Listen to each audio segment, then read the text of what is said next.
Hello. Today we're going to be going over TKMs, how to make a group. Grouping is the most important part, and then afterwards, after we group them and name them, we're going to be assigning distances using lookup tables. So let's get started. I've got a project up here. This is a cut and fill underground mine. Decline comes down. There's a station with sumps and muck bays and then access levels. So each one of these are a level. So to calculate TKMs, we need to have a distance. That's what we're looking for. So level is a good starting place. In my situation here, this group right here they're all going to be coming to this station, and then this group is going to be coming to that station and going out. Let's pull up the interactive filter, and I've got something called a schedule factor. This is like an on-off switch, and if it's 0, it's off. These were too low, and these had a poor economics, so I turned them off. These ones are all on, so I'm getting rid of that first one. And I'm going to show you how I group these already. I want to go to one called cut and one called level. We'll leave that schedule factor so it just says ones. And then if you organize these by level, you'll see if it's an X, it's a development. And then A, B, C, D, they're all one group, and they come to this station, and then from that station we're gonna measure how far it takes, that distance right there. That's what we're trying to get, is this distance. Because the block model has the tons, every task has a ton, so we have tons allocated. But now we just need to assign a distance to each one of these. And for me, there's really maybe two options here. Option one is all of these get a distance, and then all of these get a distance because they have to, make the next trip out, and all of these need a distance. So that's option one, is just look at this whole big group that goes to this station, assign these a distance. Option two is a little bit more detailed, and what I might do just to show you is I might cut this in half and say, hey, if it's in here, they're gonna go like 1 kilometer out. If it's in here, it's gonna go like 1 kilometer and a little bit, maybe 1.5 kilometers. I don't know. We're gonna measure it and find out. So let's just see what this is. That's 600 feet. This is in America, so we're using ton miles instead of TKMs. And what is that? 5,000 feet a mile. So this it's gonna be less than 1/4 mile. Yeah, so I don't think I'm gonna do it. It's too short of a distance. It's not gonna make that big of a difference to do it in half, because we're only talking 300 feet, and going to the level of, hey, this gets 1 TKM, this gets another TKM, and this gets a third TKM. That's too much detail. But I do want to go. All of these go to this station, and then they come out, and these will all get 1 TKM. So let's walk this through. You come into your scheduler. I know this seems weird. Why aren't we doing this in the cat? Well, it's because you have to build the custom fields right here. You come on to setups, custom fields. Let me show you. Let me spell this out. Right here's your setups. Right here's your custom fields. You come to these custom fields. And the difference between production fields and custom fields is our TKMs are going to go in here. That would make sense because it's more numbers and math. Custom fields are more groups. Okay, so this is like, you know, this zone A or zone B, activity type, so access, decline, return, sump. Okay, so these are more groups, like a crew, or like this cut group. These are more, this is more like grouping stuff.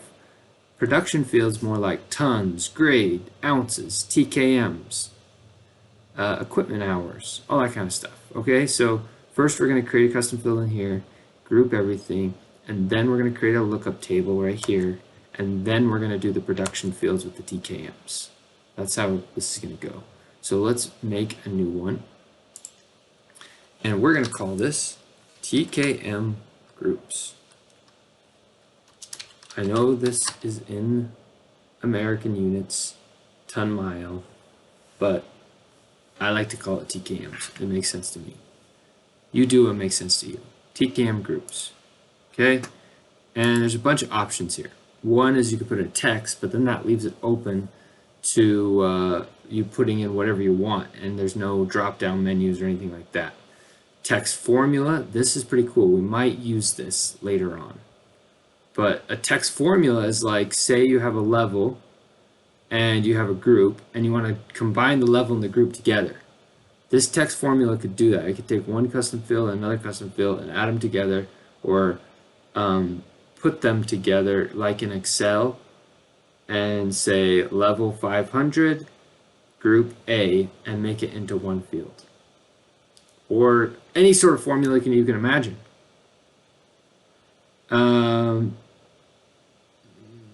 What are we going to do? What are we going to do? I'm thinking either text from a list of values or decimal from a list. I want integer from a list of values. That's what I really want, because I'm just going to call it 1, 2, 3, 4, 5. 0 is going to be, I always like to leave an NA, not applicable, or 0 in there. But I think I'm going to have like 10 of these. And so you just key them in. I want them to be single digits. So I'm only going to go up to like 9. If you have double digits, you have to go start at 10 and go to like 50 or whatever. That's a lot. I'm just going to do 0 through 9. Oops, made a couple extra. I always like to hit this color button, makes them all pretty colored. And I like to leave descriptions for the next guy. So TKM group 1, top of mine. TKM group 9, bottom of mine. Let's fix this. Top of mine, bottom of mine. That way if somebody comes in, they can be like, oh yeah, this is the top one, it's the bottom one, 0 is NA. Add a little description. I could go through all those, but not worth my time. So when you do this, it's going to create a new custom field, and it's going to give all of them a 0. Well, actually, it leaves them blank from what I've noticed. But that's the default. When you create a new one, then it will give you a 0. But right now, it's just going to leave them blank. You hit OK. It's in here. You could come in here. Let's come over here. And I'm going to make a new one. And I'm going to call it 11 TKMs. Boom, and we want act type level. I kind of want that cut. And let's get rid of all these. And we can make a new one called TKM Groups. Yes, you want me to update, I got it. Later. And, wait, is this? That's weird. Okay, let's leave it like that. So it's in here, TKM Groups, it put a 0. Amazing. It did do it. But now this TKM group is not going to be in the CAD. And let's talk about how we do that. Come to the CAD. You click on one of these. It's not going to say TKM group. See this? It's not in here. There's two ways you can do it. The first way is to go into these batch updates. I do not like to use this because it's a one-off. Okay? And you have to push this every time you want to get it updated. To get it automatically updated, you come into project options. I know it takes a little bit more time. You come to this field builder, or sorry, attributes define, and you just add it in here. TKM groups, there it is. Hit OK. See, there it is, and it's blank. It's not 0. Why is it not 0? Now, you hit refresh here. You come into this. It should be here. If not, we're going to have to close it down, open it back up. It is TKM groups. Right there. TKM groups. Hit that button. See, they're all blank. It does not put the default 0 there, even though it says default. It does it for the scheduler, but not for the CAD. So what I like to do first off, I have the scheduler, so I'm missing some. I want to have them all, even the uneconomical ones. I make sure I select all of them.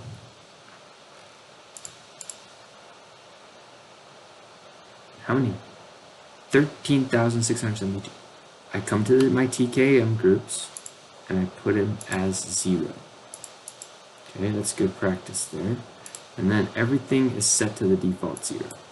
Now I'm going to get rid of my schedule factor 0 because those are uneconomical. And then I'm going to put this TKM group thing over here. Organize it like this. Yes. Okay. And we have to do it so they're, because I kind of want this to be group 1. 1, no. This will be group 1. This will be group 2. I'm just counting how many groups I'm going to have. 3, 4, 5, 6, 7 groups. Perfect. So now you can select these and say TKM group 1. And then if you hit this refresh button, it'll update it right there. TKM group 1. These are going to be called TKM group 2.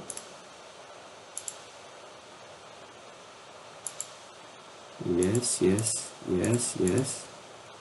These are going to be called TKM group 3. I'm going to refresh that again. So now I have my 1s, I have my 2s, I have my 3s. Right there. These will be 4s.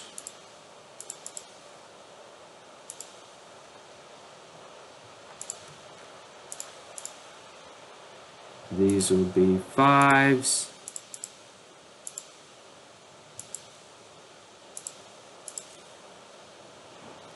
These will be 6s.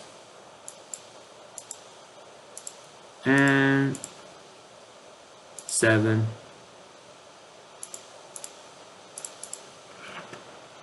Refresh this. Now, I got 1, 2, 3, 4, 5, 6, 7. See that? Awesome. And I always like to do this too. Get rid of my cut. Get rid of the.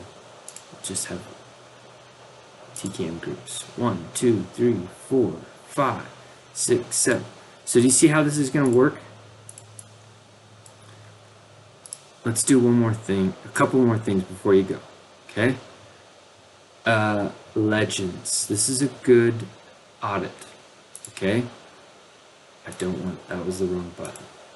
That was the wrong button again. Where's the right button? Where's the right, it's this button right here. Edit legends. Okay. TKM groups. When we're gonna make a new one. Hammer these. Gone. Create value bins. Real quick. Value bins is like 1, 2, 3, 4. Range bins is like 1 through 4, 5 through 6, 7 through 8. This works really good with grade. Filter bins. You make a filter, whatever you want, put it in there. Combined legend. This is like multiple legend stuff. I haven't really used this before. For us, we want one color for each group. So we want a value bin. Come in here. You say TKM groups. Selected layer. Yep, that's the one. See, it did it all for us. It didn't even put in 8 and 9 because there are none assigned to that. So that's good to know. The zeros, I like to do gray because we're not doing them. And if you want to get fancy, I'll show you how to do this color thing, color fill. We don't want to select 0, we just want to select all the colored ones. Rainbow, okay. Yep, that's good. So the 7s will have the greatest TKM value, distance. And then you make sure that you're on this one. See how I have a legend there? And you apply TKM groups. There it is. Boom. So you see, each one of these is going to get a different distance. This is how we're going to apply the distance. Okay? Group 1 is probably going to get like, 1,000 feet. 2,000 feet, 3,000 feet, 4,000 feet, 5,000 feet, 6,000 feet, 7,000 feet. Got it? That's it right there. That's how you make a group. Oh, one other thing. You see how big of a mess I'm making here? I like to keep them organized into these groups. To do that, I'm just gonna do it for TKMs, just so you can see how I do it for one. You come into layers, you go attributes. The TKM groups, I'm going to put it in. Do I want to make a new group? Do I want to make a new thingy? I'm just going to put in plan. So find it in here, wherever it's at. There it is, TKM groups. See how it's blank right here into groups? So I just copy this plan, put it there. Hit OK. And then it's stored away, tucked away, nice and neat, TKM groups. And that's how you do it. And then when you come over here to the schedule, see how they're all populated here? And look at another thing you can do. Well, let's just do it this way. You'll be able to see. Ooh, some of those I gotta put on my filter. Schedule factor equals 1. I don't want any of those that are zeros. Oh, you see what happened here? You see what happened? Oh wait, no, why are those still there? Those should be gone. What? All of these have zeros. Why? It worked on some of them. Why not on all of them? Oh, this one's worked. I'm guessing what happened is the backfill, the derived tasks. Act type, stone. I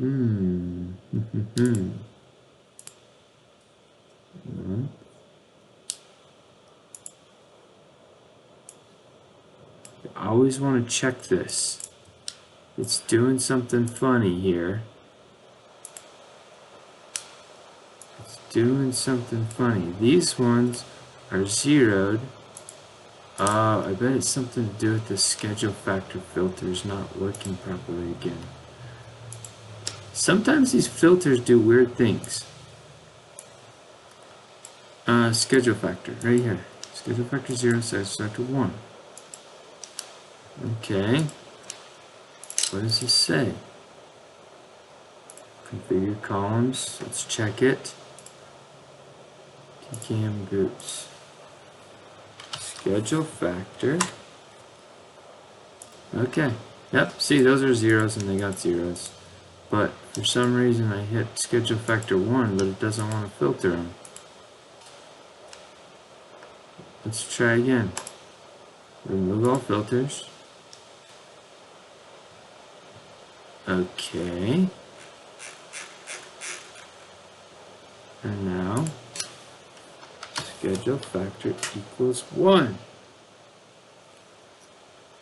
Oh. I think we found a bug, because I've had this happen before. Let's see if this will fix it. Okay?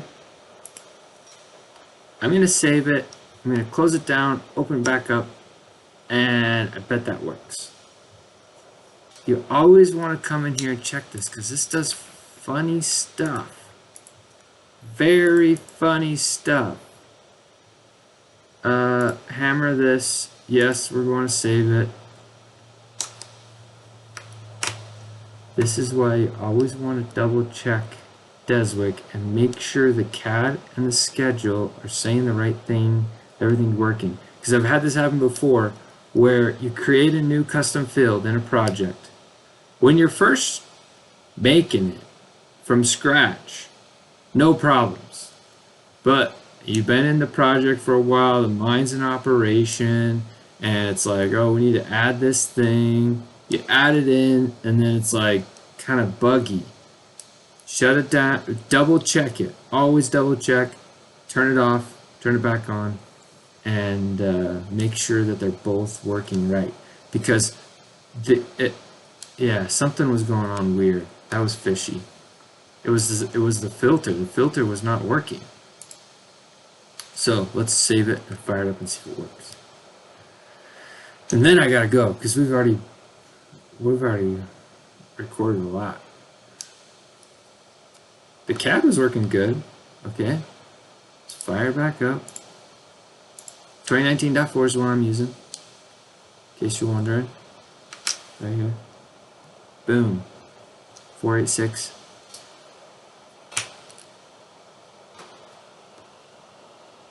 No, I don't want to do that.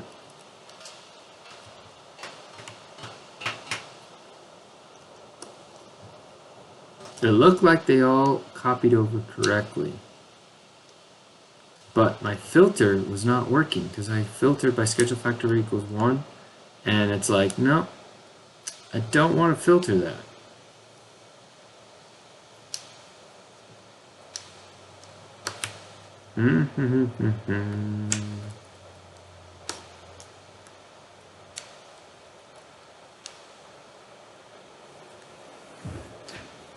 Oh. This is where you get to twiddle your thumbs. Twiddle your thumbs. Wait for this to open. I will, while we're sitting here waiting, there is, okay, let's fire this up. There is a new format that is faster to load. This is called DCF, Deswik CAD file. There's a new format called DUF, Duff, like Duff Beer in The Simpsons. And it's faster to load. but there's some issues with backup. Like it saves every click you do in the DUF format, and there's a button where you can go in and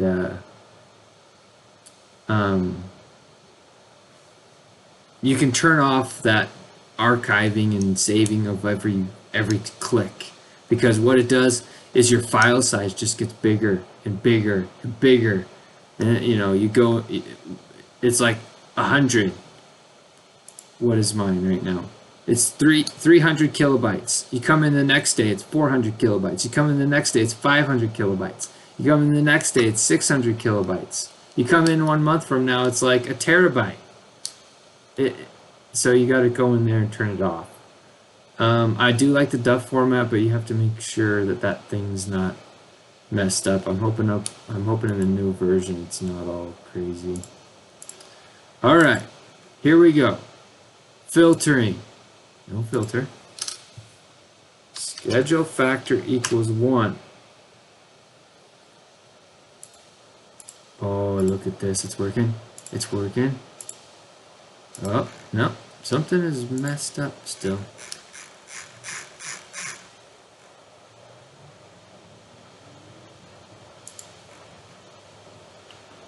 Why are you not filtering? It's not filtering this. Well, this is a problem for another day. I'm gonna let you go and you can move on to the next task. I really want to figure this out.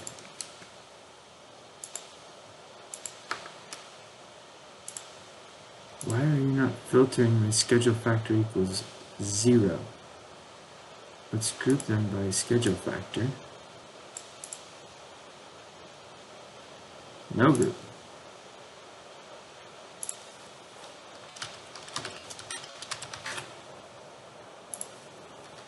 Schedule factor.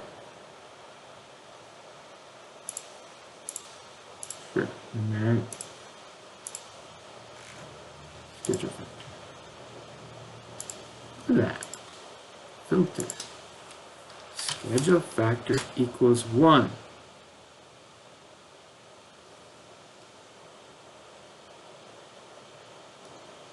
This is weird.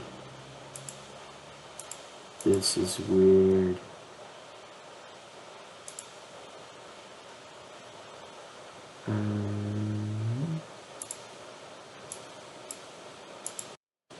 Aha!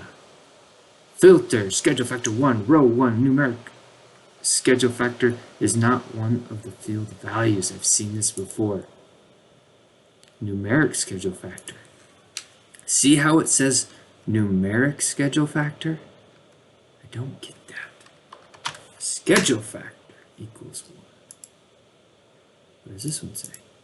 That one says schedule factor. Now it says schedule factor. That was probably the problem. Aha! It worked! Yay! Level. Schedule factor equals 1. Home. Collapse all. Yay! Okay, the schedule factor I'll say is 1 now, and my groups are working. 1, 2, 3, 4, 5, 6, 7. Now, the next step is to measure the distances and apply those using a lookup table. That'll be in the next video. Stay tuned. Now go build a safe mine. Bye.